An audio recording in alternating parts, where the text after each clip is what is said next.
Welcome to the One Gang Worldwide podcast, your ultimate ride into the world of motorcycles. Visit cyclesworldwide.com, where we offer a completely free marketplace for everything motorcycle. Join our One Gang community where you can connect, share info, and swap stories with riders from all over the world. Join for free at cyclesworldwide.com and be a part of the One Gang community right now. On today's episode of the One Gang Worldwide podcast, we're honored to have John Turkey Staub with us. John's not only a passionate motorcyclist, but also a dedicated participant in and president of Run for the Wall, an annual ride that crosses the United States with multiple routes to the Vietnam Memorial in D.C. to promote healing among all veterans and their families. In this episode, we'll delve into the heart of Run for the Wall, discovering how this powerful event fosters camaraderie, honors those who have served, and raises awareness for veterans and what they've been through for this country. John will share his personal experiences with the ride, the stories that have shaped him, and the profound impact the event continues to have on participants and communities across the nation. So join us as we ride alongside history and healing in today's inspiring journey, right here on the One Gang podcast. We have a phrase that has really caught on and run through the walls. Say their names, tell their stories, never forget. Because we believe that if you say their names and if you tell their stories, they are not forgotten. One Gang Worldwide podcast, brought to you by Keyboard Motorcycle Shipping. Since 1978, Keyboard Motorcycle Shipping has been the trusted name in transporting motorcycles safely across the country. With custom designed pallets and air ride trailers, your bike is secure and protected every step of the way. By choosing Keyboard Motorcycle Shipping, you're supporting a dedicated small business that prioritizes quality and customer satisfaction. Ship with a peace of mind, knowing your motorcycle is in expert hands. Visit keyboardmotorcycleshipping.com for more information. Now, let's dive into today's episode. Today, we've got John Staub with us of Run for the Wall. We are excited for this episode. It's going to be awesome. Thanks for joining us, John. You bet. It's good to be here. Thank you for inviting me. John, thanks for coming on, buddy. This is going to be a fun show for us. This is an incredible organization we're going to get into, but let's kind of dive into a little bit about John. Tell us a little bit about yourself, where you grew up, maybe first introduction to motorcycles, how long you've been riding. Take the audience a little bit into who you are. Well, I kind of grew up like a lot of our military kids do, although my dad wasn't military, he worked for civil service. I was born in Sandusky, Ohio, lived there for 10 years. And actually started riding motorcycles. One of my uncles, taught me to ride motorcycles in 1964 at the age of 10. Nice. And I was hooked. So on and off most of my life, I've ridden. We moved from Ohio to Pennsylvania when I was 10. Lived in this, as a matter of fact, in the town that I live in now, in this area of Pennsylvania. My family's heritage is from this area in Pennsylvania. We settled here in 1736, and we've been here just a couple of years. And then we moved from here to St. Charles, Missouri in 1969. I graduated from high school, joined the Air Force about 10 months after I graduated. I spent 24 years on active duty as an Air Force firefighter. I was deeply involved during the last several years of my career in technology development. We were transitioning. Keep in mind, this was in the early 90s. Late 80s and early 90s. So we were transitioning to technology-driven things. So when I retired, I opened a technology development consulting business that I sold in 2003. I was going to retire. My wife was not going to let me retire. So I went back into civil service as a firefighter and then worked for the Air Force and then moved over to the Army. In December of 19, I said that was enough, retired permanently. I do continue to consult with some local organizations here. Run for the Wall takes up a lot of my time. It's a full-time gig. It really is. I'm sure. But I wouldn't have it any other way. That's cool. So tell us about Run for the Wall. What is it and what's the mission? That's an interesting question. Run for the Wall is very complex, but it's very simple. It's an organized cross-country motorcycle ride to honor our veterans, their families and friends, to promote healing, and to raise awareness of those still missing in action. It starts in Ontario, California. 10 days later, winds up in Washington, D.C. in time for our riders to participate in the Rolling to Remember protest.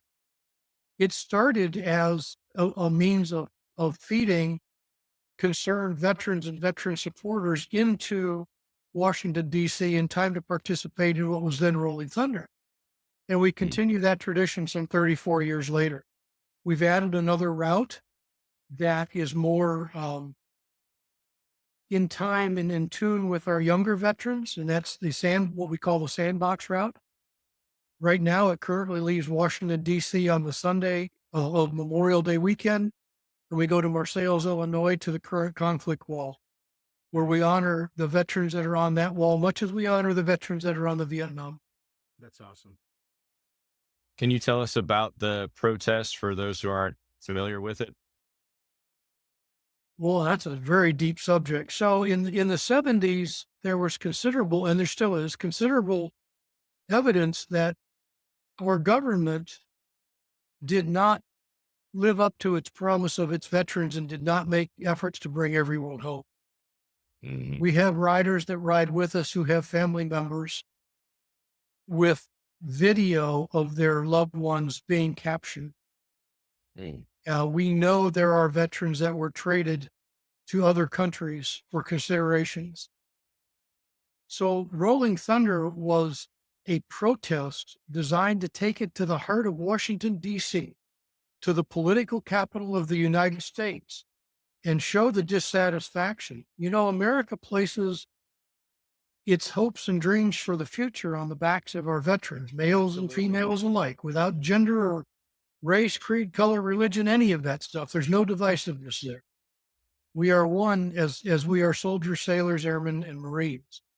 No politics. And no politics. That's right. You know, you can't, we do enforce and help enforce our country's foreign policies. Mhm. And we do work under that auspices when we're serving, whether we're military or whether we're civilian. We had civilians go to war in the Gulf War. We've had civilians go to war in Vietnam. But Rolling Thunder was a means of bringing to the public the fact that our government had Wrong not message. lived up to its promises to Right. our veterans to bring everyone home. Was that the origins of the organization, and why it was inspired to start by, I guess, James Gregory and Bill Evans, right? What was Yeah, that the exactly. reason? What was it? Something personal for them? It was a combination of both of those things, actually. You know, they both knew people and had fellow soldiers that were left behind. They knew of people that were left behind. They knew the facts behind those missing in action, those unaccounted for. Rolling Thunder started as a year before Run for the Wall as a protest. Gunny and Bill put together Run for the Wall in 1989, actually started in 88, carried over to 1989, the year of the first run, to carry that message across the country, to let the people in the United States know, the patriots, but especially the veterans and the families of veterans, that their sacrifice has not been forgotten and that we can continue to pay tribute to them and carry that message forward. That's cool. So important. So important. What motivated you to get involved with Run for the Wall and eventually wind up as president? Oh my goodness. Well, I first got involved with Run for the Wall through two very dear friends of mine in Colorado Springs. I happened to meet them at the Harley dealer, and all three of us had our bikes in for servicing, and we just got to talking. And one of the guys said, well, you know, maybe you'd be interested in Run for the Wall since you're a veteran. I was still working for the Air Force at the time. Mhm. So I was still dealing with both military and civilian issues. And they invited me to the monthly meetings that take place in Colorado. And I very quickly got caught up in the message and the messaging and the meaning behind Run for the Wall and what it truly, truly means. It's Hey. not political. It is absolutely not political in any way, shape, or form. We do not get involved in politics. We don't support politicians in any way. Good. We don't have political action committees or anything. This is focused on the veterans, their families, and their friends. That's incredible. And what does it mean to you personally? Sorry, Serge, but It's I'm okay. curious, your motivations to get involved. What's kind of the stronghold of the organization for you personally? The fact that it's an all volunteer organization, nobody in this organization receives a Wow, nickel. The that's thousands amazing. of volunteers across the country that make Run for the Wall happen every year do so out of their dedication and desire to help and to sustain and to give hope and comfort to those patriots and veterans and families, especially Gold Star families that Mm, we encounter as we move across the country. It's it incredible. I got paid for my service for how many years I was military and how many years I was civil service. And this is an opportunity to truly give back. And like I said, the thousands of volunteers that do so, I could not begin to calculate the hours that our volunteers spend arranging things, arranging stops, arranging donated food, donated gas, arranging hotel contracts, That's awesome. Mm, all of our outreaches to Gold Star families and to veteran families and to memorials. It blows your mind when you truly it's look at the amazing. core.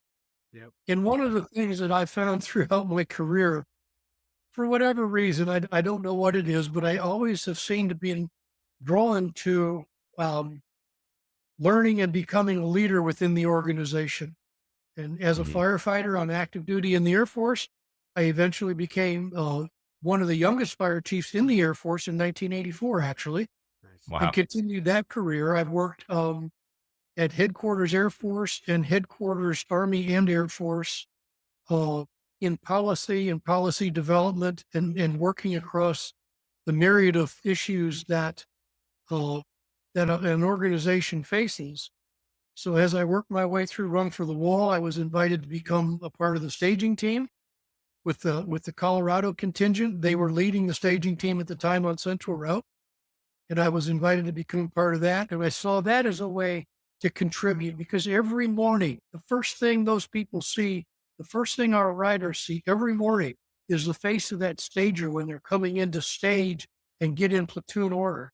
And if you Mhm. meet them with a smile, if you meet them with a good morning, if you meet them with a welcome home, Mhm. sometimes those riders that are struggling, you have an opportunity to lessen that struggle just a little bit, just relieve some of that tension just a little bit, Mhm. and it's a way to give back. So it just kind of naturally evolved. I was then asked to become the DC Arlington coordinator when I was living in Stafford, Virginia.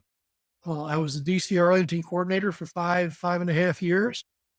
So I was the person that was responsible for setting up all of the police escorts, setting up the Wow. hotels, setting up the ride down to the wall, working with organizations like the Blue Knights, because setting up police escorts is not an inexpensive process. So for the years that I was DC Arlington coordinator, we split that time with an organization called the Blue Knights, who were all Vietnam veterans from this one particular chapter. And we were able to accomplish both of our needs in Washington, D.C. at half the price.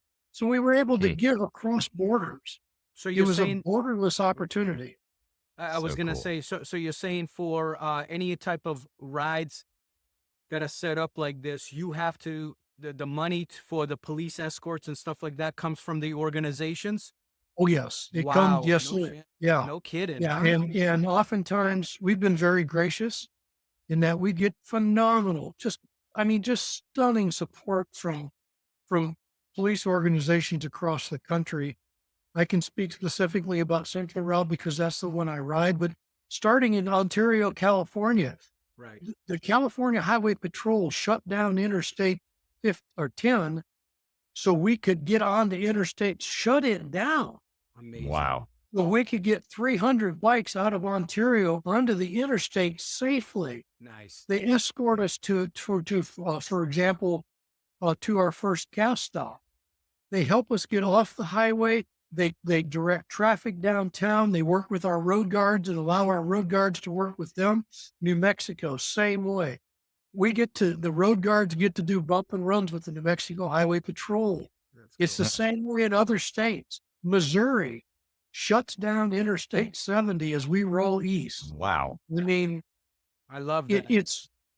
but you could not safely do this without the phenomenal community support and the recognition and support that we get from those police agencies. It just blows me away. It really, really does every year. Well, when did you start? What year was your first ride? My FNG year, and FNG here means fine new guy or fine new gal, although Okay. it's affiliated with some other definitions. We use fine new guy or gal. My wife and I started in 2011. 2011. We rode as participants partway in 2011 and 2012. In 2013 was our first year all the way. That's We've been going all the way with the exception of 2 years that I was at the Pentagon. 2 of the 5 years I was at the Pentagon, I just could not leave for 3 weeks straight. And then, of course, we had 2 COVID years right. where Mhm. because of COVID and restrictions in various states and things like that, we just could not take an organized effort like this across the various states. Can you share some memorable experience that kind of stand out in your mind from the rides? Let's just strictly on the ride side. Is there something a year or a ride that you guys did that really stands out in your mind that you'd love to share and tell the audience a little bit about?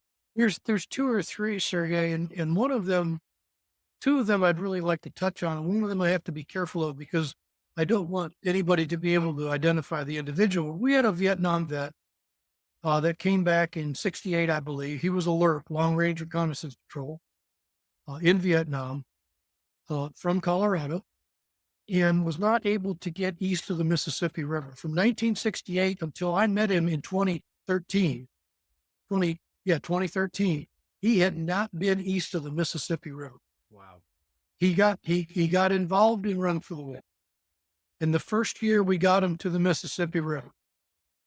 It was like, nope, I can't do it. I'm turning around and going home. Okay, that's fair.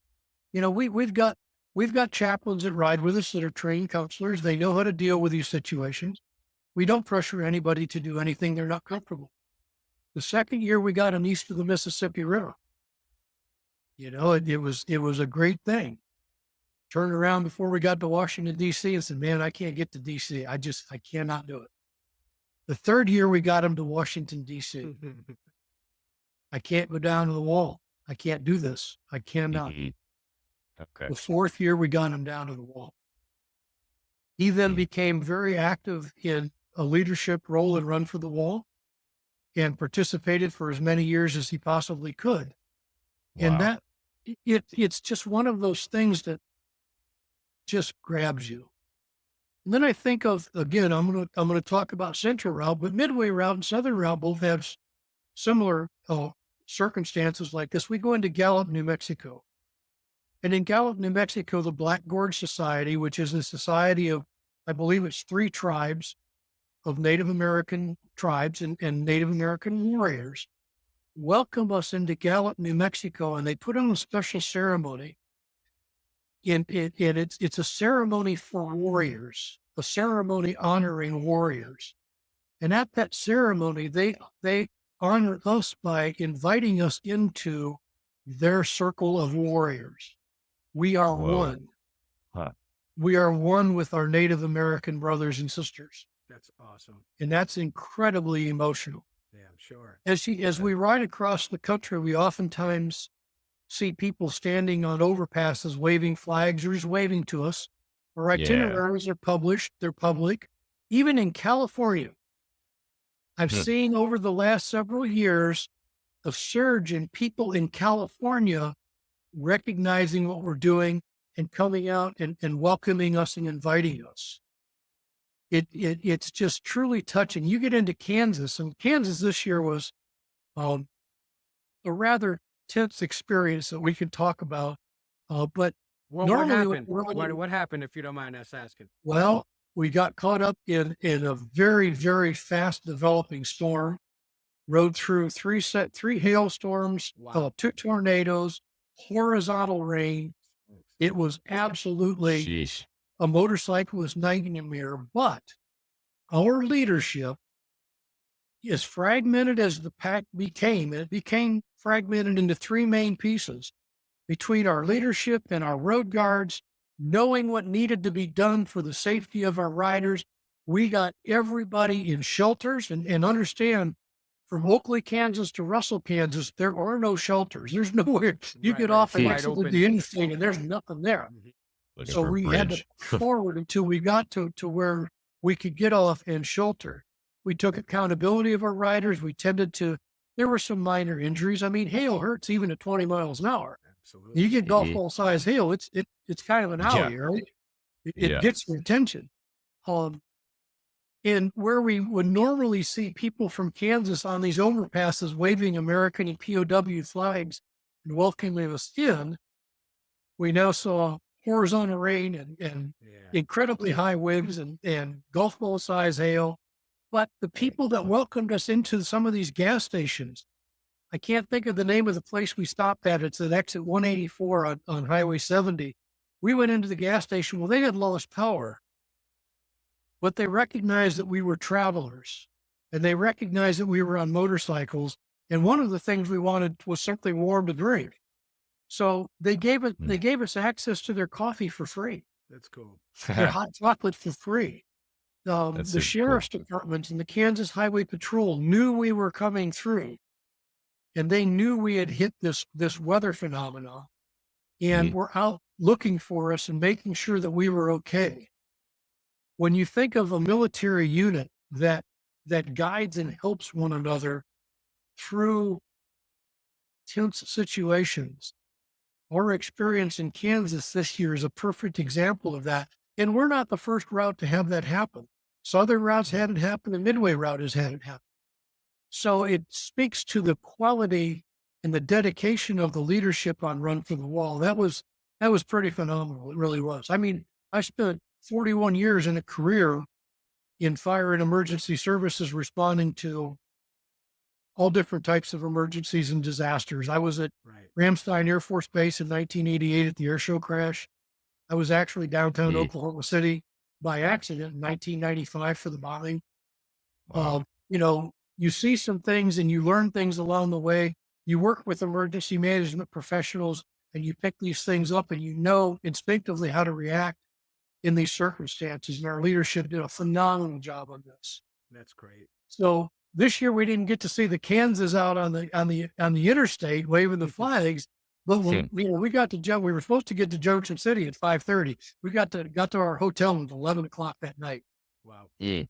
But the next morning, the Eagles, who serve us food in Junction City, were there, ready to rock and roll, ready to welcome us. They were right there. I can think of one particularly poignant moment in 2013. We were riding into Junction City, and gee, imagine that. We had an afternoon thunderstorm, thunder, lightning, just, blowing terrible weather. And there was a guy out on an overpass, one man on an overpass just before Junction City, waving a flag in the middle of this horrendous thunderstorm, welcoming Yes. us to his town. The 25th anniversary when we rode into Junction City. And I don't know if you've ever been there, but for those of that are familiar, we get off at I think it's exit 296 or 298 right downtown. We go about a mile and a half downtown to Veterans Park. That place was lined 3 people deep, waving flags, That's awesome. welcoming us into Junction City. And then we go into places like Raynell, West Virginia, to the schools in Raynell. And there's a story about Raynell that's on our website and how they welcome the veterans in to Raynell the first year, the first run. We continue to go back to Raynell and they welcome us every year they just open their arms and just welcome us into Raynell. It's an incredibly emotional experience. And it's one that, it's hard to explain. We had 348 or 49 FNGs this year on all 4 routes. And we get after action reports from our riders. We ask them to send in an after action report. There's a form up on the website. Please fill us out and give it to us. We read every one of them. We listen to every one of them come in. And without a single instance of negativity, every FNG that sent in an after action report was just incredibly positive about the experiences that they had on Run for the Wall. That's awesome. John, Okay. was there on this FAG, was there a common thing that maybe people talked about, or some of the riders talked about, that they wanted something to change, or was it pretty consistent across the board? Was there anything there that they thought maybe could be better? Well, there's always challenges when you're dealing with a large pack of motorcycles. When you're course, dealing of with course. 300 motorcycles, even though we're in platoons, we still go start to finish. Now we have gaps between the platoons that are necessary to help assist traffic get on or off if they have to on the interstates. But oftentimes, as you know, from large groups, you get a lot of rubber banding.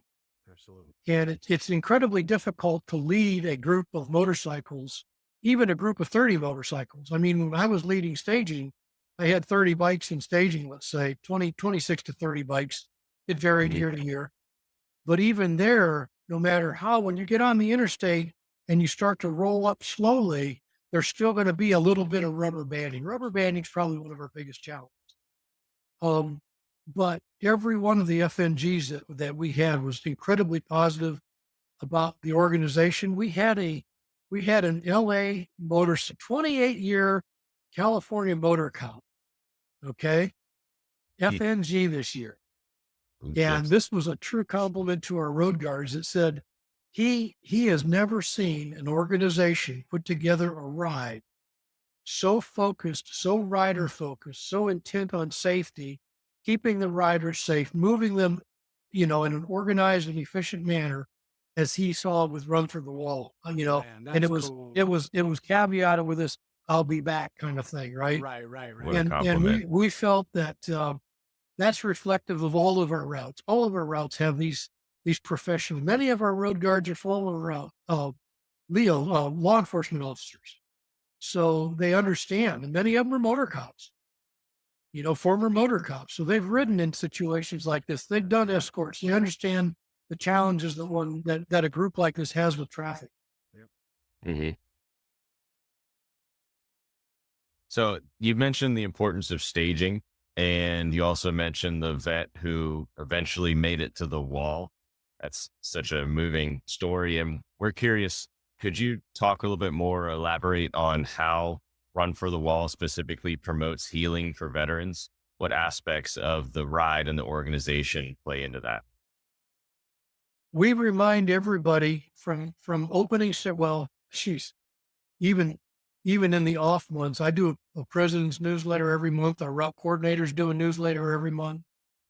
We always end our newsletters with a very veteran centric statements. We talk about the veterans helpline, the suicide support line.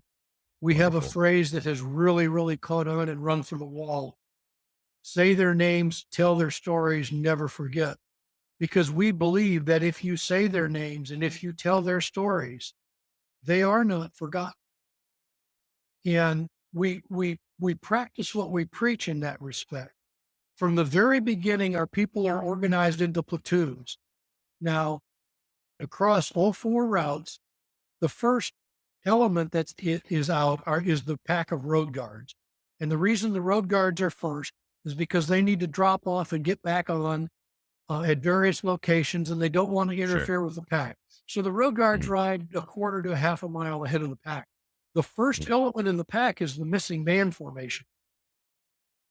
That defines what we're doing, why we're riding. And at every leg of the missing man, we honor a veteran who sacrificed or who is still missing in action or who died with their biography. And that leg is written in their honor, oftentimes by a family member.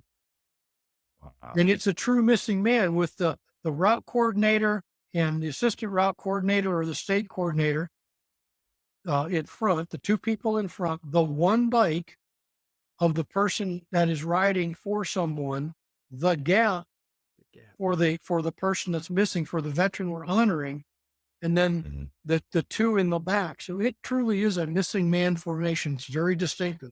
That is the first element. Amazing. We organize our bikes in platoons. Some platoons ride side by side. Some platoons ride staggered.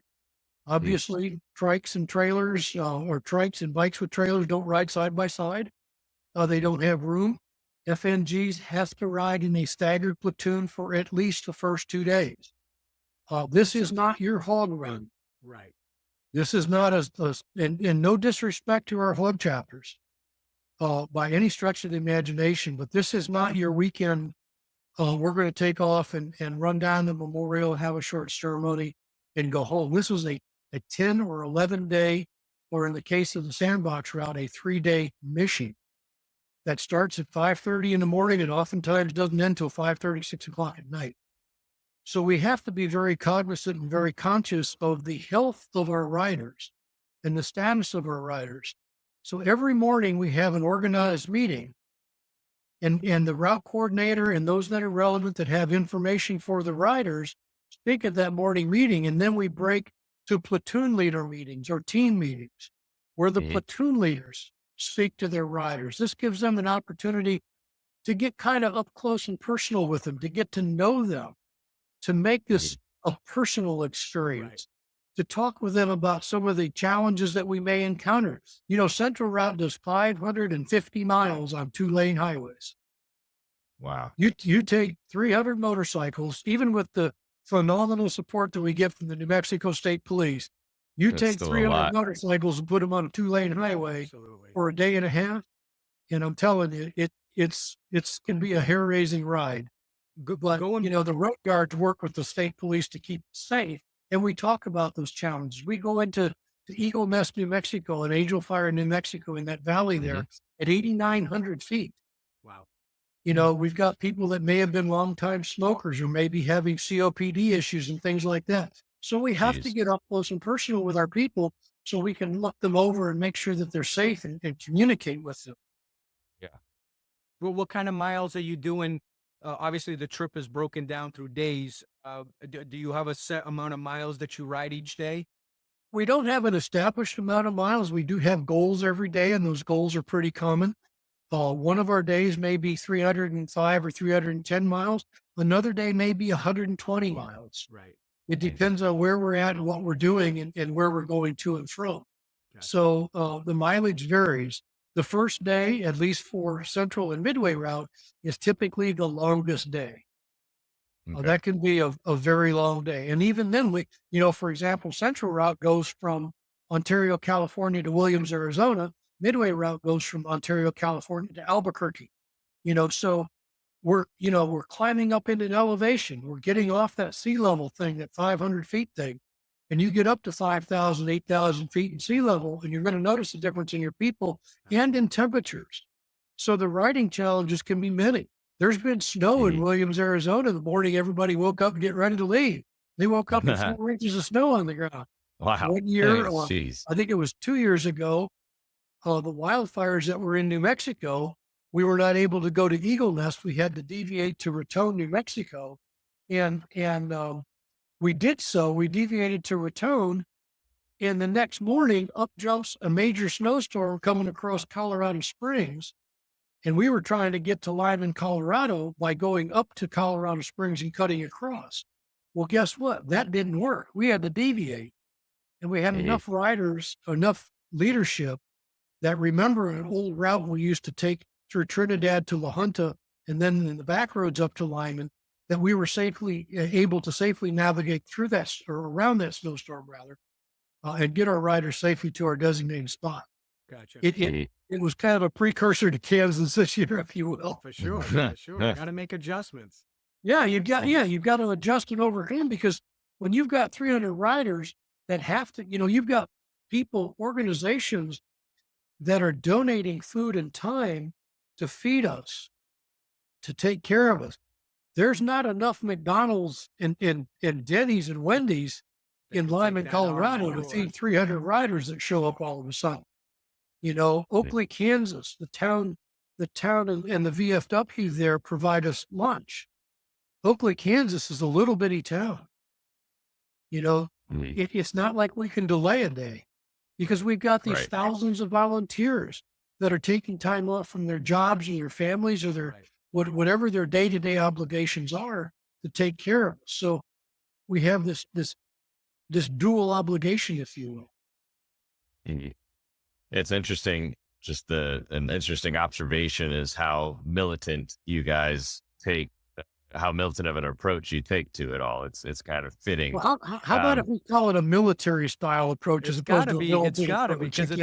it's that's organized, better. right? Yeah. Well, and I mean, somebody can sit back and look at this and say, yeah, a bunch of GI started this, and they'd be absolutely right. That's right. Yeah. That's You right. can tell it's That's why evident. it works. So, Yep. and a quick thing that you mentioned, talking about potentially family members of those, the missing veterans. It sounds like there's healing that's going on, not just with the veterans, but also with their families, which I think is incredible. Do you have any specific stories or anything that comes to mind, obviously with, you know, keeping their identity Sure. There's a protected? couple of things that come to mind. We had a Gold Star mother this year that was going to ride a single leg in honor of her son. Wow, Early, and it was early in the run. She wound up going to Washington, D.C. with us. man. He What was was she like, so, she 60s? was, pardon? Was she like in her 60s? No, her son died in the Gulf War.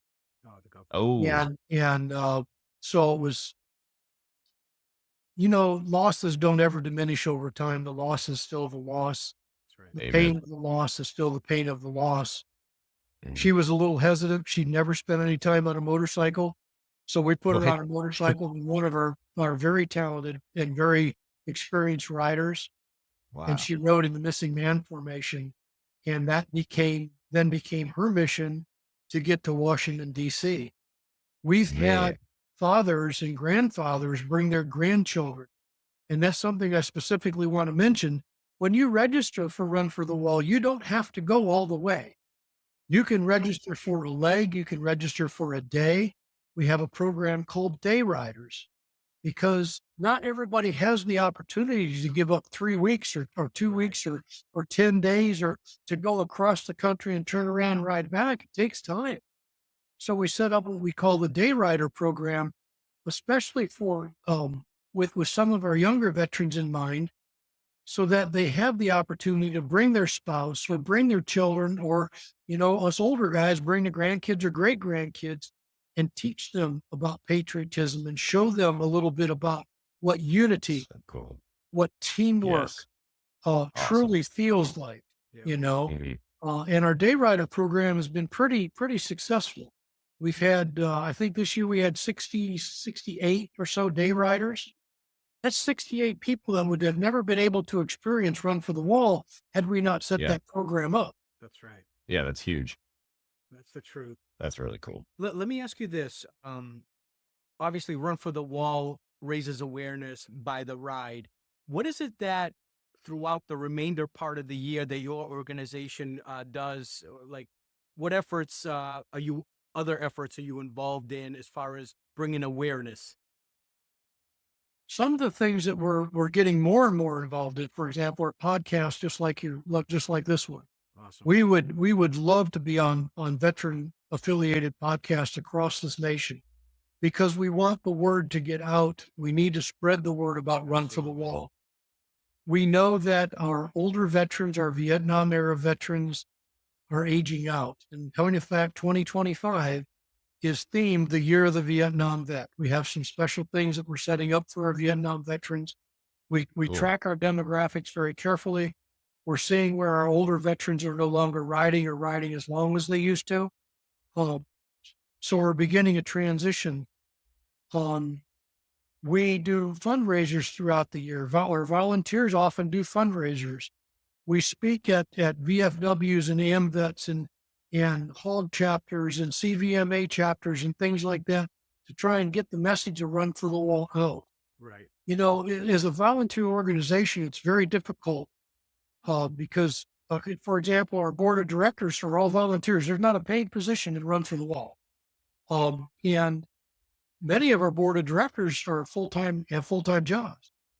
So when you consider our director of public relations, one of the things that our director of public relations is tasked with doing is reaching out to these various organizations and news outlets and things like that to promote Run for the Wall. Well, it's pretty difficult to work a 9 or 10 hour day and then come home and spend another 5 or 6 hours doing things like that. Right. So it's very challenging. So we look for opportunities such as your podcast to get that word out. That's awesome. That's awesome. So back to the event planning a little bit. Can you go into how crazy that all is, the logistics side of it, and what kind of team that takes to put it together every year? Well, it actually, we just approved our route coordinators for 2025 and our assistant route coordinators. We have what we call an annual face-to-face meeting in Dallas coming up the weekend of July 18th. And that's really where we begin our route planning. They have to select their teams, their organization, their state coordinators are already out. We already know the dates of Run for the Wall 2025. They're posted on our website. So our state coordinators are already working with organizations across the country to get contract hotel rooms, to get organizations to perhaps donate food, to get organizations to donate fuel. I know, for example, our Ontario coordinator is already working with the Elks in Ontario, California to secure meeting rooms again for next year, working with Nice. the visitor center to work to with the narrative details, working with the state police, the police organizations and communities to get this. This is already going for not only 2025, but we're already beginning planning for 2026. Wow. So we're already looking into the future. If you're not strategic, the Yeah. future will happen right now, That's and you right. will not be prepared, and we can ill afford that. Hey guys, the show will be back in 1 minute right after a word from our sponsor. Hey, one gang, tired of feeling like your butt's taking more of a beating than your bike on those long rides? Introducing Butt Buffer, the ultimate solution to saddle soreness. No ifs, ands, or buts about it. These cushions are made from medical grade viscoelastic polymer, scientifically crafted to eliminate pressure points and keep your circulation flowing. No more numb nuts or numb butts. And here's the best part. Butt Buffer cushions are made right here in the US for the last 30 years. From Harleys to Hondas, we've got a cushion to fit your ride perfectly. Plus, with styles ranging from sleek pebble polymer to luxurious sheepskin, there's a butt buffer for every rider's style. Get your butt buffer today at buttbuffer.com. That's buttbuffer.com. Your butt will thank you, and you'll ride longer and happier. We've got your butt covered. Yeah. John, I got to ask you a two-part question here. One is about I'm the old, route. so ask it in two parts, okay? All right, you got it. Let's do the route selection first. All right. Any rider who's done cross country trips or done any kind of travel on their motorcycle, obviously runs into a lot of situations where roads are closed, highways are deterred. How does that go into effect when you have that many people? Our state coordinators work with the Department of Transportation in every state we're in on a practically daily basis. Now, because Right. Run for the Wall and the 3 cross country routes and then the sandbox route are so well established, we pretty much know the highways that we're traveling. So our Mhm. state coordinators are able to take a look at those routes on the DOT sites, keep track of construction, and talk to their state police and the DOT as we begin coming into these areas. You know, a couple of years ago, we had a pretty difficult time, 2 of our routes, Midway and Central, on Interstate 40 going through Arizona and New Mexico. It had a tough winter. I'm sure. And we were able to know that ahead of time. But one of the other things that goes into this, I live on the East Coast. I'm in South Central Pennsylvania. So I'm going to ride out to California to start this, right? Wow. So I ride the route in reverse. Hmm. And I know, for example, our road guard captain on Central Route, he and his wife ride the route in reverse so they can see what's going on in those critical junctures where we may have construction and things like that. And we can begin the planning stage instead of like the day of the snowstorm in New Mexico, you know, with my buddy waking me, because I used to live in Colorado, and my buddy waking me up at 4:30 in the morning saying, "Hey, John, you got your laptop?" "Yeah." "Why don't you come downstairs because we got an issue we got to work out." Man. So we're able to work through those challenges. It doesn't always work because sometimes construction pops up, but most of the Mhm. time, and New Mexico is a perfect example of this year on a divided 4-lane highway, we had an 11-mile backup. And the Oof. state police were, oh yeah, and 11 miles on a motorcycle That's in brutal. 90-degree Brutal. heat is Brutal. forever. Oh But yeah. we worked with the state police, we worked with the transportation department, and we were able to get the riders through in a pretty reasonably quick manner. It only Awesome. took about an hour and a half. Okay, that's cool. And I know that's brutal. It is, there's no two ways about it. But we Could have also been have worse. wrenching trailers that travel with us. So we have the Oh, opportunity cool. every stop for our riders to get water, to get donated water, by the way, Man. donated Gatorade, donated snacks. We have a couple corporations that we're working with that donate these supplies to us. And then we have organizations like M25, for example, the ministry organization on Midway and Southern and Sandbox that Mhm. haul those hydration supplies around the country for us. Yep. You know, Central has it at the Honor Bound Ministries that deal with the hydration for us. But can you imagine 300 riders hitting a Flying J or a pilot and all of them trying to go in the same time and buy a bottle of water? Right. Right. And get gas and get gas. That's And what get gas, yeah. this was kind of like the second part. Anybody who's traveled in large groups, there's always, the prima donnas that take forever to get ready to do all this stuff. You got to manage 300 riders on your trip. Let's do this first. What happens for anybody listening who's interested in joining the ride, let's say for 2025? Well, what happens if there's bike issues with one of the riders? What takes place then as far as the group? And two is you guys must be obviously very strict as far as, hey man, kickstands up, you got to be down here or we're leaving, right? Can you take us a little bit into those two parts? There's multiple components that work into the broad picture of your question, if I may, for a moment. Um, our staging team organizes, our platoon coordinators on each one of the route organizes our riders in platoons. Our staging team sets up parking areas across the country, pre-planned parking areas, and they stage those bikes by platoon. So that's an organized effort. Our fueling team and our state coordinators plan this. Our fueling team rides ahead with us, ahead of the pack and gets to the gas station where we're going. And we literally take over the gas station and we bring our bikes in. We can fuel 300 bikes in about 15 minutes. Really? Jeez. Yes. Yes. Damn. It is a very well choreographed. I hesitate to say dance because fueling hot motorcycles is a delicate issue when you're dealing with gasoline and It's like the flash point. NASCAR. It's like Yeah, the flash NASCAR. point, we had 45 degrees Fahrenheit, right? We got hot motorcycles. It's kind of a touchy thing, but we have incredibly dedicated fueling teams and stagers. So the riders leave the fueling area, the stagers and the road guards direct them to their staging area. They stage and they get off their bikes. So we know what time we're going to leave. Every stop on the route is planned out. Let's say it's a 45-minute stop. So this year, one of my jobs as a road guard on Central Route and on Sandbox actually too, was to give them a pre-warning for kickstands up, KSU. Central Route gives a 5-minute warning. Sandbox Route gives a 10-minute and a 5-minute warning. Now we do have strict rules. If you miss the departure, you cannot get into the pack going down the road. You have to wait till the next stop Next stop. to get in the pack. We cannot have bikes Right. kind of Cutting in. You, Yeah. you just cannot do that safely. So if a bike breaks down, we have a dedicated group of volunteers we call the chase team on every route, Awesome. driving their personally owned vehicles, driving their personal trailers that stop along with our chaplains because our chaplains assist in this area and loading bikes onto these trailers so we can get you to the nearest dealer, that's associated with your particular type of motorcycle, Right.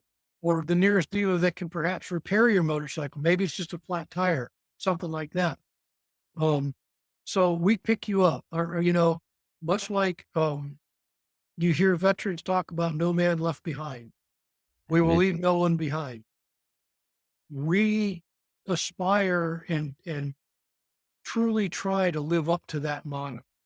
Sometimes it's difficult, but our riders play an important role in that because we tell them every day, if you break down, if you've got to tap out and get off to the side, the first thing you start doing is waving your arms. I need help. I need help.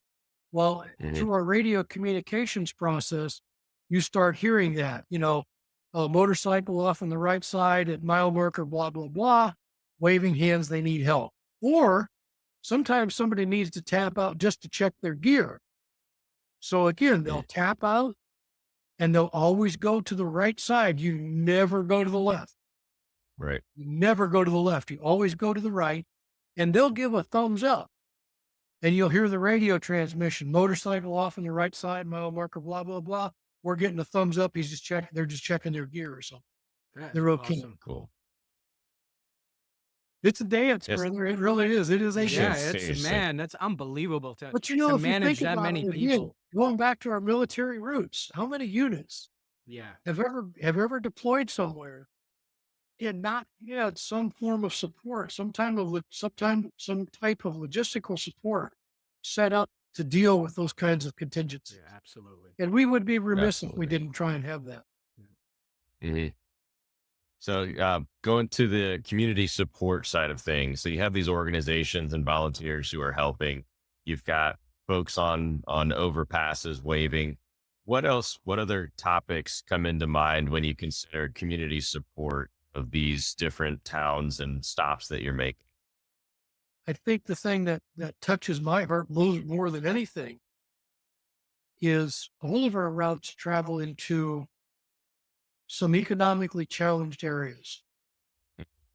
And even in those economically challenged areas, the people of the town, the people of the organization that's there to help support us come out, and they give whatever they can give to us in terms of support. I don't want to particularly mention anyone, but I can think of 3 different locations on Central Route that we go into that are very economically challenged, but the people are always there.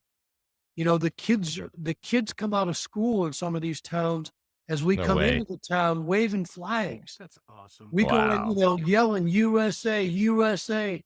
Yes. You tell me that doesn't warm Wow, your that's heart. But when you incredible. get to 100%. but when you look through the community as you're riding in, and you see things that just cause you to pause for a minute and reflect on the fact that maybe these people don't have a lot to give, but they're giving what they can. So we encourage them to set up donation jars. We encourage our riders that are partaking of donated food. Hey, drop what you can in the donation jar.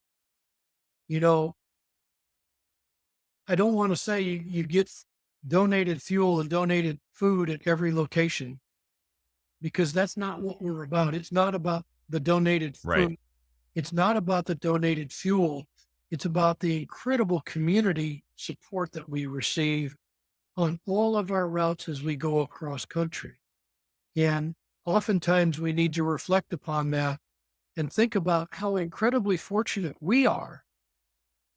It is such a dichotomy sometimes, because we have stressors in our lives. We have incidents in our lives that have profoundly affected our view on things. But we work our way through those things, and we have these wonderful, wonderful volunteers in these incredibly gracious communities that come out and support us. And some of them don't have, to coin a phrase, 2 nickels to rub together, Right. but they still come out and support us. They give. And we have to keep that in mind, that this would be an impossible journey without the phenomenal support of everybody that volunteers to support us. Yep. Do you notice, like, let's just say, what word am I looking for? Do you see the more patriotism when you're riding through more of the smaller town and smaller areas compared to the big metropolitan cities? I've noticed that the smaller towns just tend to be a little bit more patriotic, more giving, more happy, more American flag waving, compared to, as you drive through the Maine, the New Yorks, just giving you So an let's example. start in Ontario, California, because that's where we begin. All right. The fire department comes out with 2 ladder trucks that they raise and put a Giant flag. huge American Yeah. flag over where we're going to exit the parking lot and go out. Beautiful. The Let's police go. department is there helping us with traffic control so we can safely get in Ontario, California. The visitor center, the visitors group in Ontario, California provides phenomenal support. They put up run for the wall advertising, not only on their screen, but on 6 different billboards in the LA area. Wow. Wow, that's good. Wow. I mean, the people of the town come out in Ontario. We go, excuse me, we go through Albuquerque, New Mexico. And the Albuquerque police, along with the New Mexico State Police, escort us through Albuquerque, because taking 300 motorcycles through Albuquerque and transitioning off Highway 40 and Interstate 40 and Interstate 25 can be attention getting. How about that? Right, for Yeah. sure. It can be a challenge at best. But oftentimes in Albuquerque, the fire department will come out with a ladder truck and raise a flag, and there'll be people on the overpasses in Albuquerque. Cool. Mhm. That's good to see. Good to hear. There, I think oftentimes I think the support that we get from the larger communities is a reflection on our ability to reach out to the media and work with the local media to tell them what we're about and that we're coming through. Because we often get news stories. I went into Louisville, Kentucky this year to Rex Robley Veterans Center. We often stop at veteran centers and veteran hospitals. And we make that an extended stop because we get out, go inside and visit our veterans, our brothers and sisters that are there. Awesome. We ride for those who can't, and we carry that message. But always, for example, in Louisville, we get phenomenal support from the police. We get phenomenal support from the media outlets in Louisville. They always come out to interview us. They did live interviews with 3 of us this year, our director of public relations, myself, and a 9-year-old girl and her grandfather that were on the run, demonstrating, just to their audience what Run for the Wall is all about. So I tend to agree with your perception or your assumption that maybe we get more support in smaller towns, but at the same point in time, our bigger cities don't forget. Okay, that's good. They truly don't forget.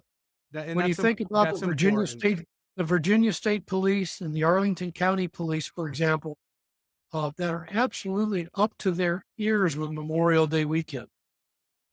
They escort us into DC. They get us safely to our host hotel.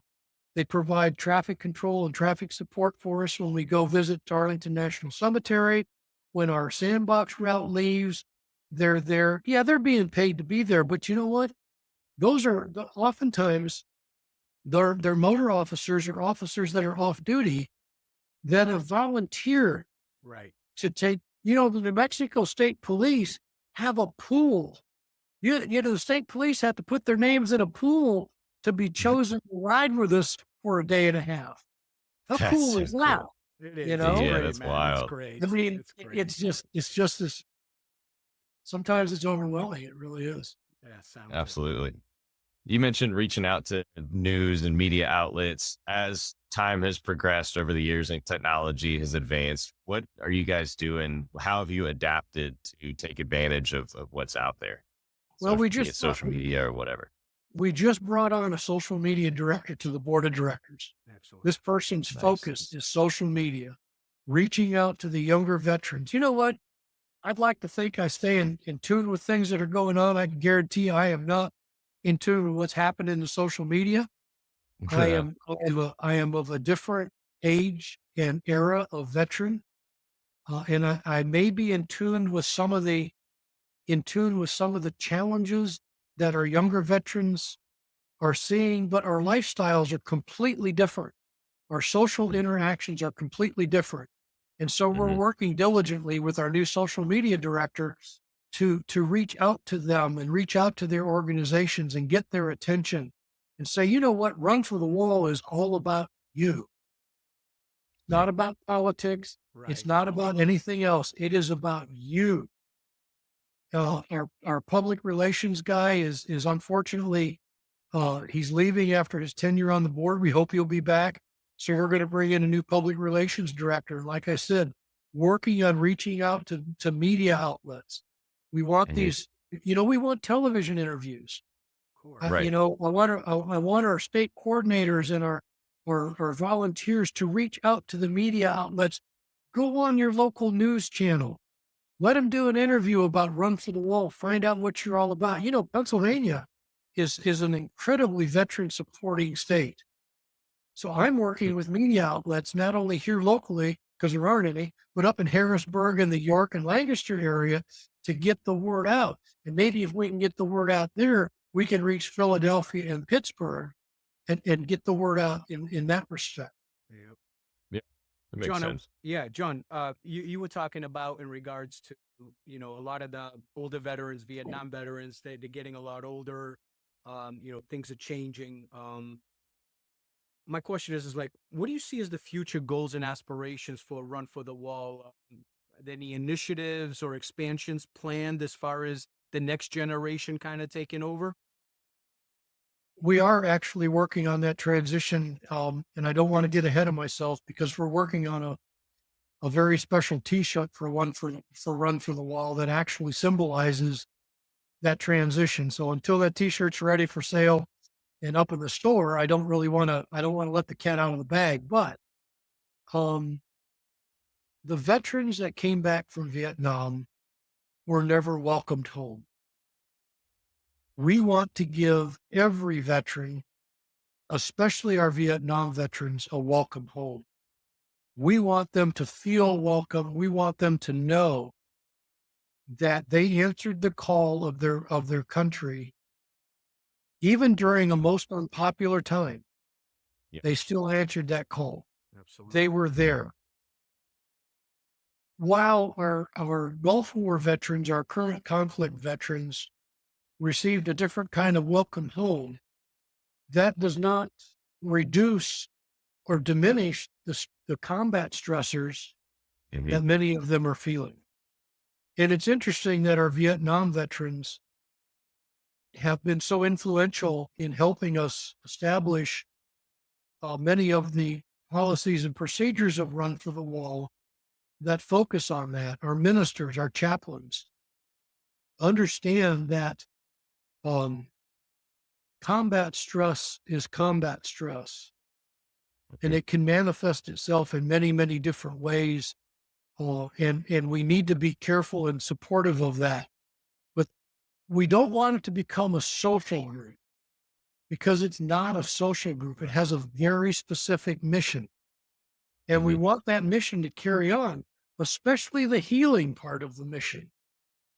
Certainly we want to continue the call for our missing in action, for our POWs, because we know that we still have POWs. We have missing in Mhm. action and POWs going back to World War I. That's right. Mhm. We know that we have active POWs, for example, and missing in action in Korea. We know we have them in Vietnam. The government cannot hide that fact from the people. There's just too much evidence out there. Mhm. We want to continue that call. That call needs to be made. Our government asks the greatest sacrifice of our younger men and women to answer that call to duty. And when their call to duty is over, we cannot forget what they did and what they gave. Absolutely. We have to continue this mission of healing. We have to continue this mission of say their names, tell their stories, never forget. We have to let that remembrance continue like that. Amazing. And I think as our younger veterans begin to see that Run Through the Wall is serious about this as an organization, that they'll be better and better prepared to carry this. We're looking for younger veterans on our board of directors. I'm 69 years old. I've been through a lot. I've done a lot. I've seen a lot. I understand business. I built and ran a very successful business. And oftentimes in an organization like this, the board of directors has to look at the business side and consider the emotional side also. And you Mhm. have to find balance in all of that. Gotcha. But we have to continue the mission of healing and the mission of outreach. the mission of never forgetting. That's right.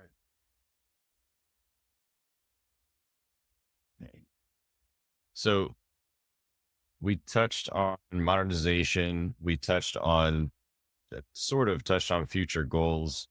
Um, what are you looking towards? What are you looking towards for the future for the organization?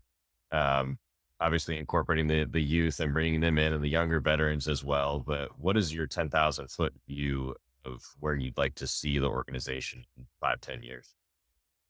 I would like to see the organization more reflective of the microcosm that is our society.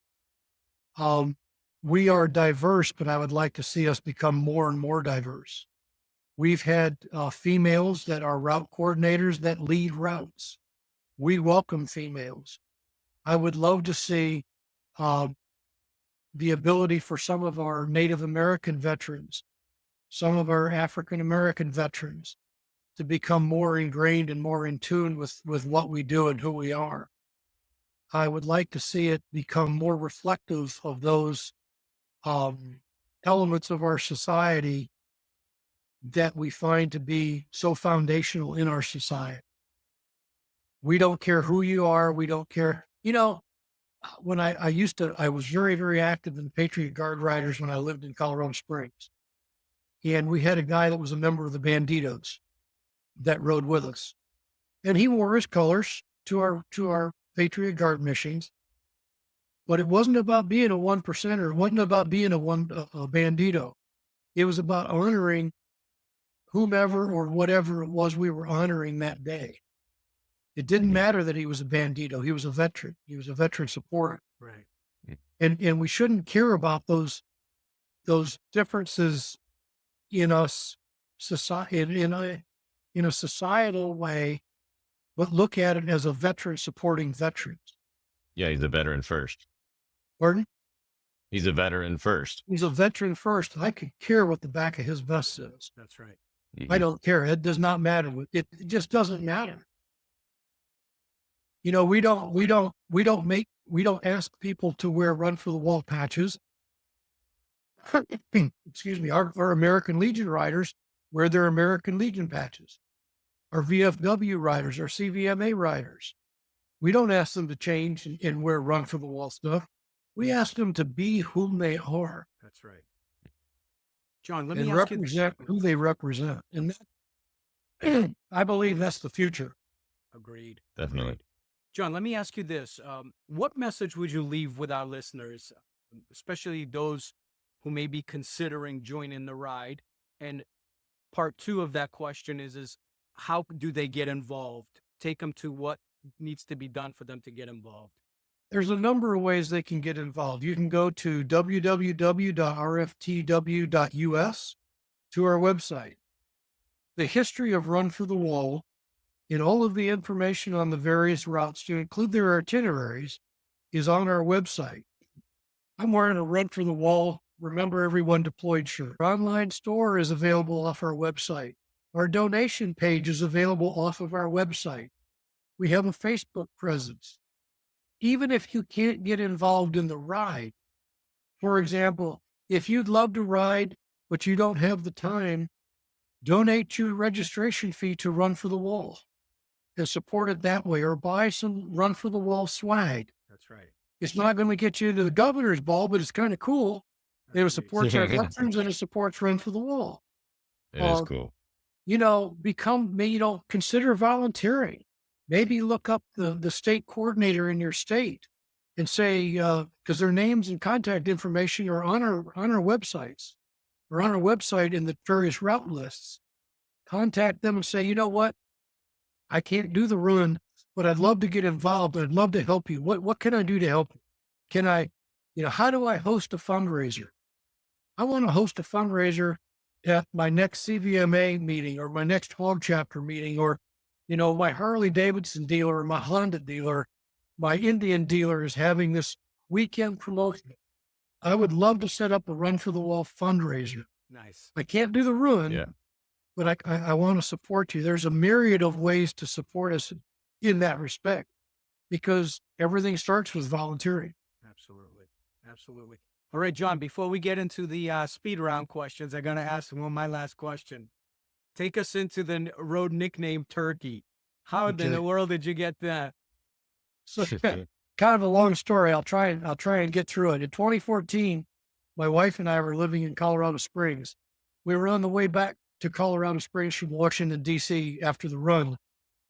And we're near Hays, Kansas, running down the interstate about 75 mile an hour, and in the number 2 lane. And I had a car in the number 1 lane that was on my quarter path, on my backside. I had no room to maneuver.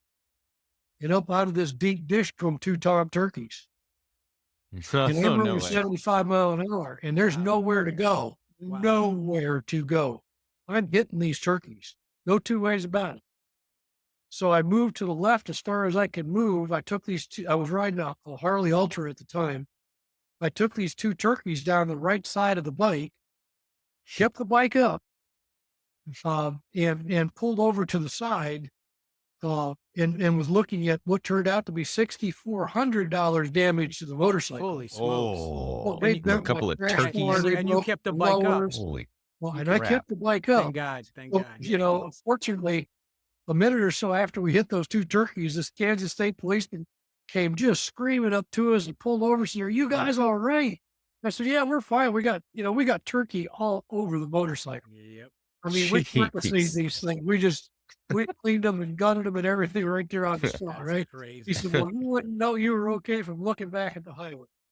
So I looked at the damage on the motorcycle, called my Harley dealer in Colorado Springs, Plague Speak Harley, talked with them about it. We determined the bike was safe to ride home. I taped some things together, got it to the Harley dealer, cleaned it, got it home rather, unloaded the bike, cleaned it up as best I could, took it down to the Harley dealer, for damage estimate and turned into my insurance company.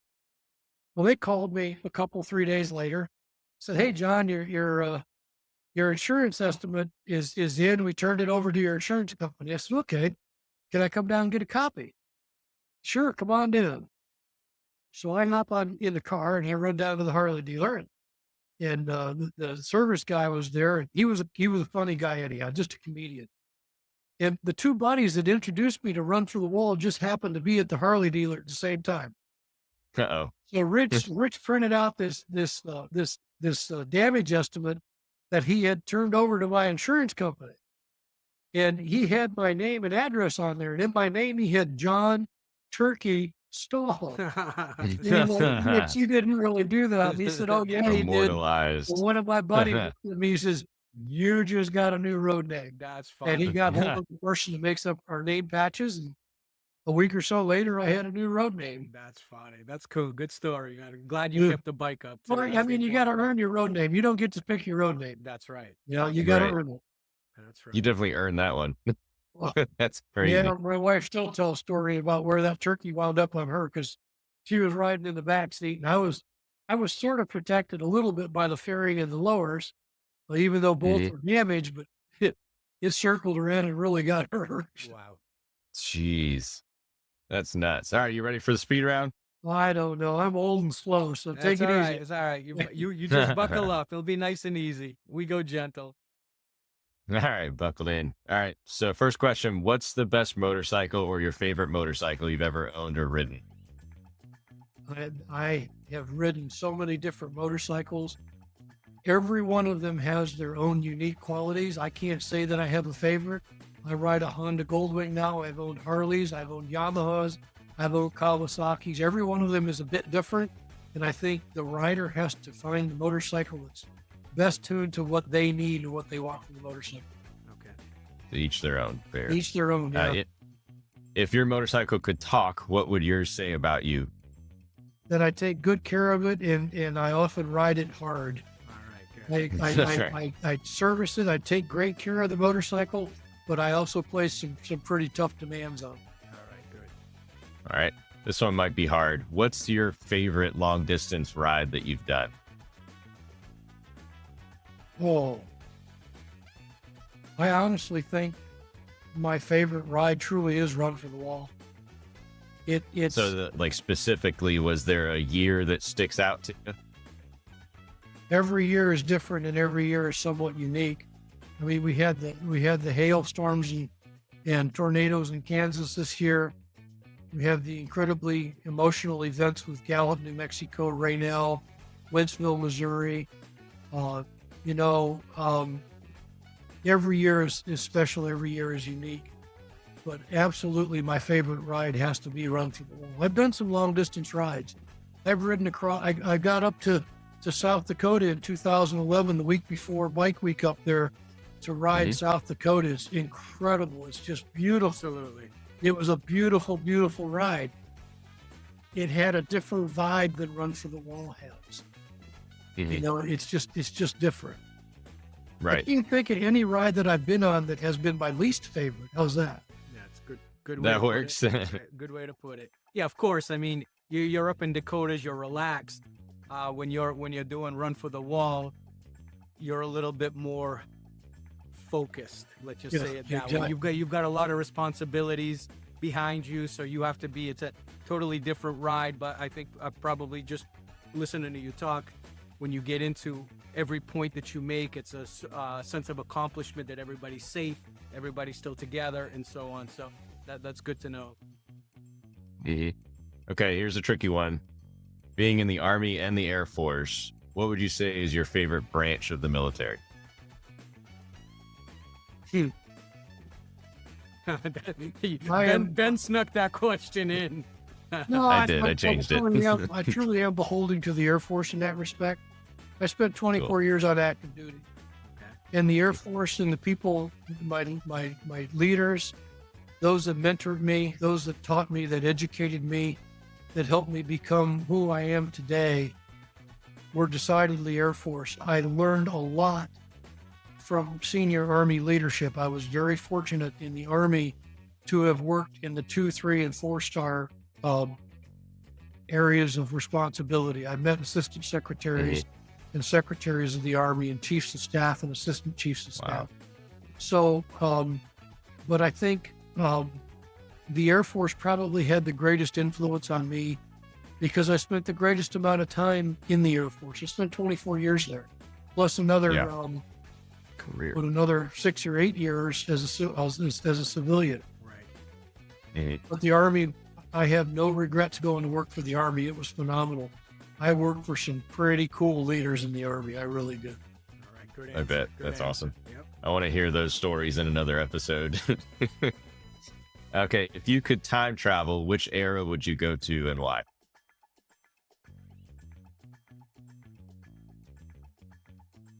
Oh. Where would I go? I'm a history buff. That's got to be hard then. What It era is. do You've never thought about it? I've thought about it. I've thought about how cool it would be to have experienced the migration across America and the development of America back in the 17 through the 1800s. Right. But I would also like to be able to go into the future and see what the future holds for America, and then come back and be able to work towards the goodness of what the future may hold for us. That's awesome. I'm incredibly blessed because, Cool answer. you know, I'm wearing an Apple Watch. I don't know if you guys remember, but the old folks that may listen to this will certainly remember Dick Tracy. Oh, Dick yeah, Tracy absolutely. had a Ruth rating, didn't it? You know what? I can make phone calls from my watch. I know, it's crazy. Yeah, It's come to that's cool as fruition. that. You know, the Yep. space rays, the laser guns that we knew as kids have come to fruition. Well, there's this incredible thing going on with UFOs. We were watching the Sci-Fi Channel the other day, and so much of the early sci-fi had to do with UFOs and aliens and all of those things. And you know, I would love to know if there truly is life out there. Yeah, absolutely. Our papa, my wife's dad, he calls his Apple Watch his Dick Tracy watch. Yep. All right, favorite motorcycle movie of all time. Would have to be Easy Rider. Nice. All right, good. All right, here's a fun one. Who was your movie crush when you were a teenager? My Whose movie poster did you crush? have on your wall? You know, I really didn't have many posters on my wall, but I got to go to Farrah Fawcett. Good choice. Nice. Good choice. You know, But then I got to go to Jacqueline Smith. Actually, all of the early Charlie's Angels I thought were pretty Charlie's solid. Angels, yeah. Oh yeah. Changed a lot of boys' personalities, that's for sure. Well, it did, but it also, the unfortunate death of Sheriff Fawcett was something that I think touched so many people, because as wildly popular and famous as she was, she succumbed ultimately to one of life's greatest challenges. Yeah, for sure.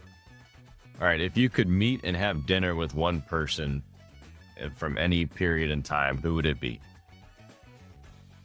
Abraham Lincoln. Good. Yeah, cool.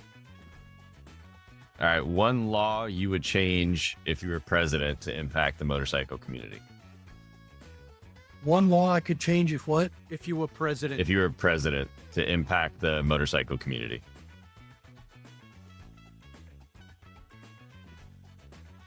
Wow. I think perhaps one of the things I would try and look at would be a nationwide law for lane splitting.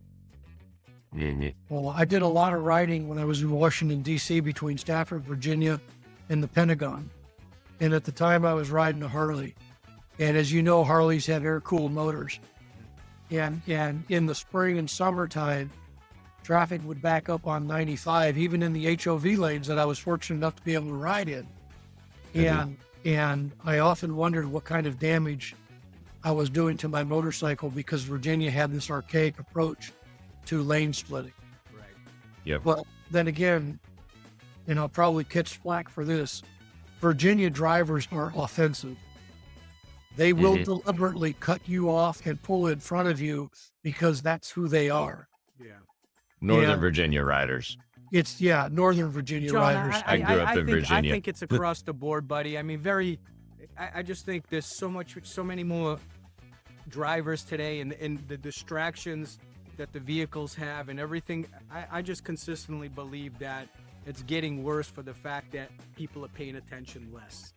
It is, but I'm watching very carefully the campaign that's ongoing in Colorado, with their move into lane splitting and the advertising that they're doing, and saying, hey, you can't be this way. You can't be a butthole.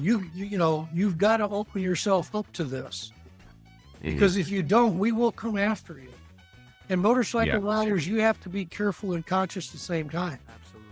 You have to adhere to the speed limits and the safety rules and things like that. So it's a two-way street, but we had, I don't want to go into that. I find drivers in the DMV to be especially challenging, especially with groups like Run for the Wall. Drivers can cause a significant amount of incredible damage. Absolutely. In a split second because of an attitude. That's right. And that's got to stop on both sides. Yep. Absolutely agree. All right. What's the best piece of advice you've ever received?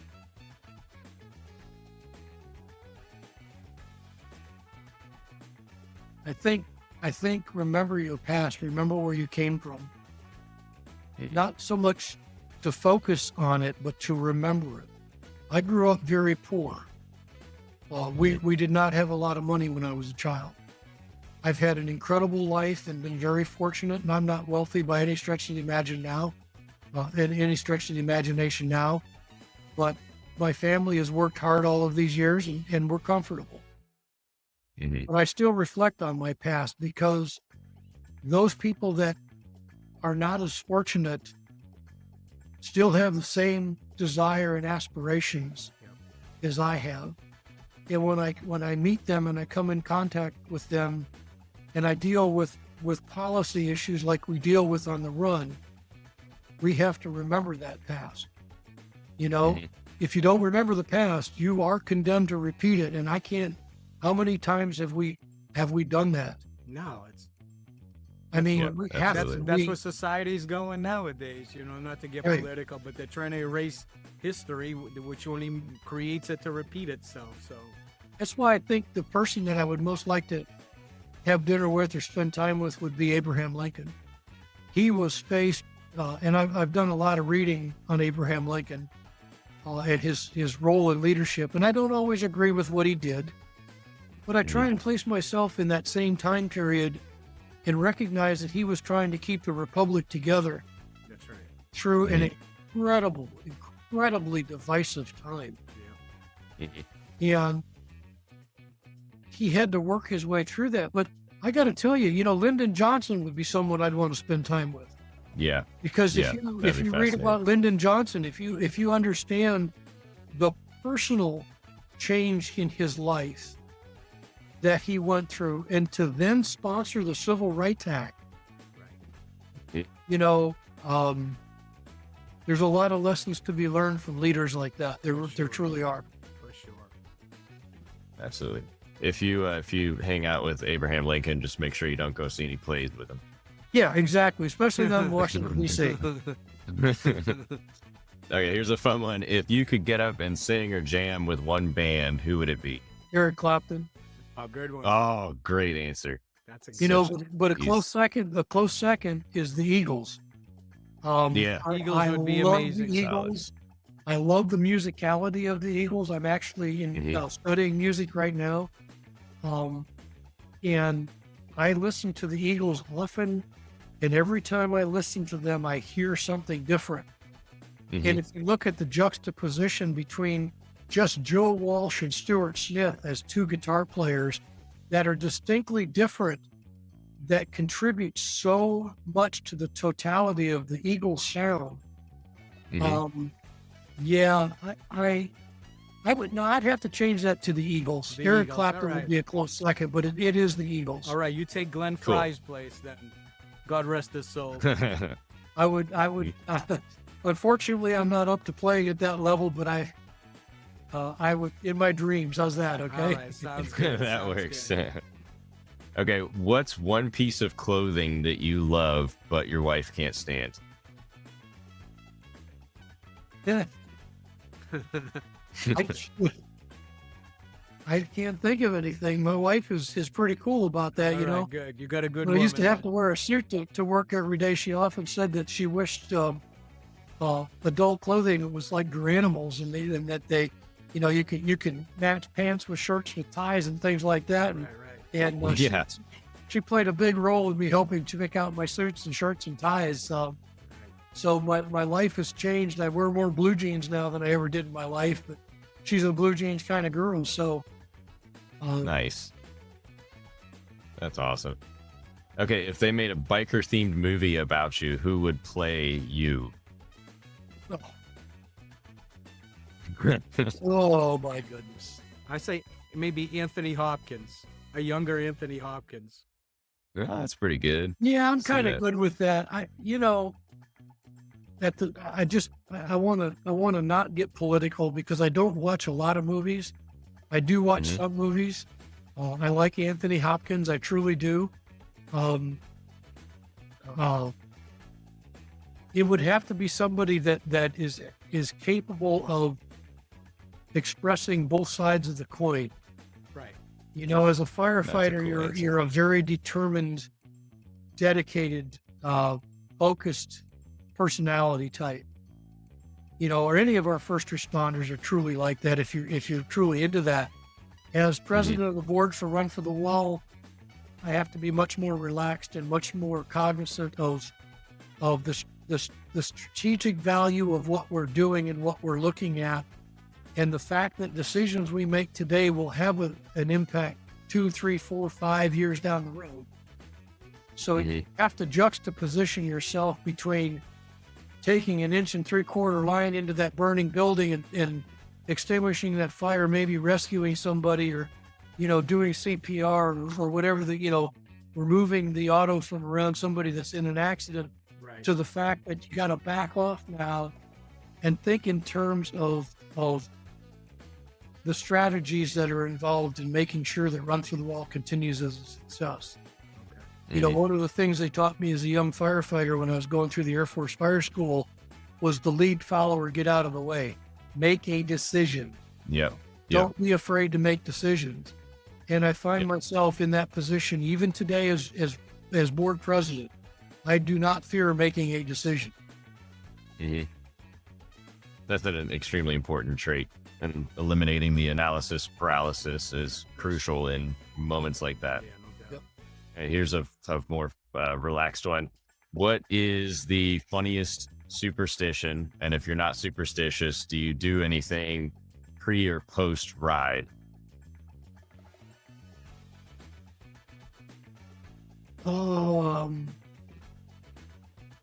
With regards to the run,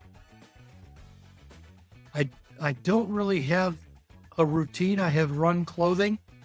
I have clothing I've set aside specifically for the run. That's a My superstition. shirts.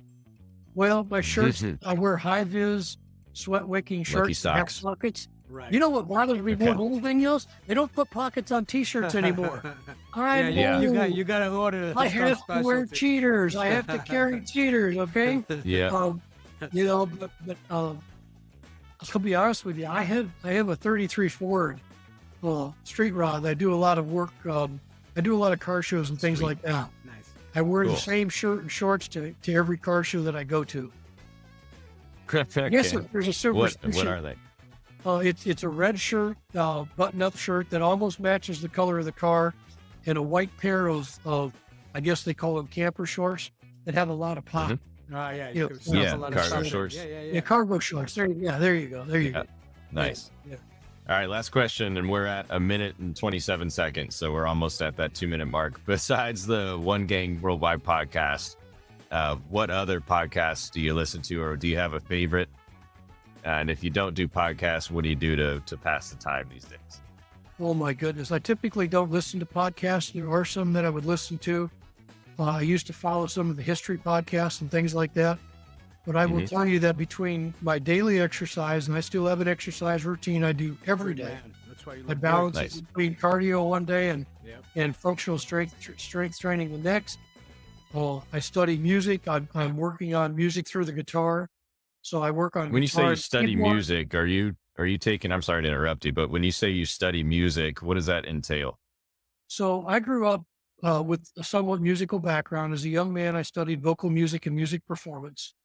Cool. And I never was formally trained in music. I taught myself to play guitar. And when I retired, I decided that one of the things I wanted to do was have a more in-depth understanding of music and music theory. And since I already had guitars, it was like, okay, well, let's study this through guitar. And then finding out that what I'm studying is also applicable to keyboard. It's like, okay, well, let's buy an electronic keyboard and carry it over there, because they supplement Yeah. one another. They augment Right. one another.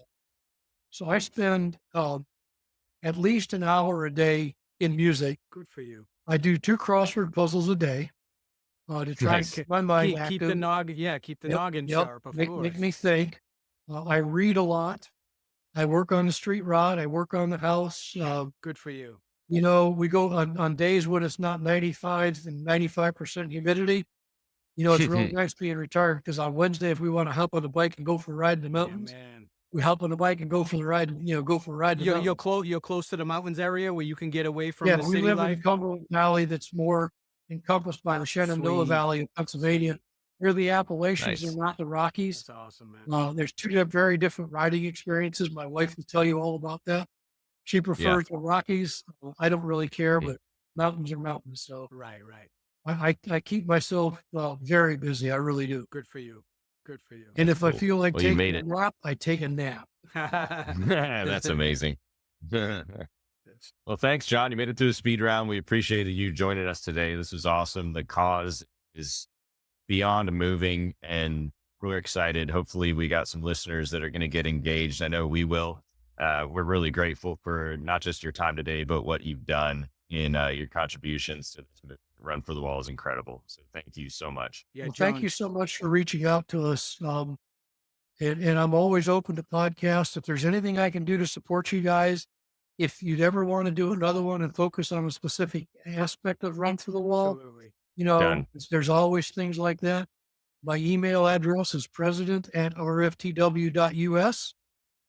You can get to any of our board of directors off our website. All of our contact information is there. Yep. So I encourage your listeners to look at Run for the Wall. we don't own the best way of doing things. We're always open to suggestions. We have a contact form up there. We Mhm. have after action report forms up there. Again, rftw.us. Got Uh, it. if you want to And we'll reach link out to that us in when the it show comes. notes.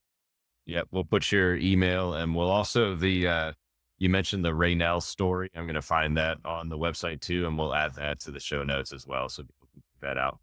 Yeah, there's a very interesting story about Raynell. Central Route does some very interesting things with the elementary school in Raynell, and specifically targets a donation to the school every year. But the Hmm. story of the people of Raynell meeting the first run through there uh, just speaks to the phenomenal patriotism of Raynell. It just warms your heart together. Right. Cool. So cool. Cool. John, Got it. thanks, buddy. Thank you Awesome. so much for your Yeah. time. This has been so awesome. I'm glad you decided to come on the show because you can read what you can on the website and get information through social media, but to hear it from a man who runs the organization and is part of the leadership team has been awesome, man. So thank you so much. We're going to try to do as much as we can, as a startup ourselves to be able to promote Run to the Wall as much as we possibly can and get some new membership on board and get some people involved. Well, let me know if there's anything to do. And you brought up an interesting aspect, if I may, real quickly. We don't Mhm. have members. Run for the Wall is not a membership. We Volunteers. sponsor an event, and riders register to ride in the event. So it's not like if you get on the run, you're going to get a hard sale to become a member and all this Right, sort of thing. We don't have members. Okay. Good. Thanks for Got clearing it. that up. Thanks. Absolutely. You got it. Cool. Well, Thanks, thank you, buddy. Turkey. Yep. We appreciate you, and we'll definitely have you back on. Thank you so All much, right, John. guys. Let me know when this is going to air. I certainly want to listen to it and watch it. Absolutely. We'll get it to Yes, you. sir. Promise you. Send you the Yep. link. Good deal, man. You be All right. safe Take out care. there. Okay. You too. Thank you, John. Thank you. All right. Hold on one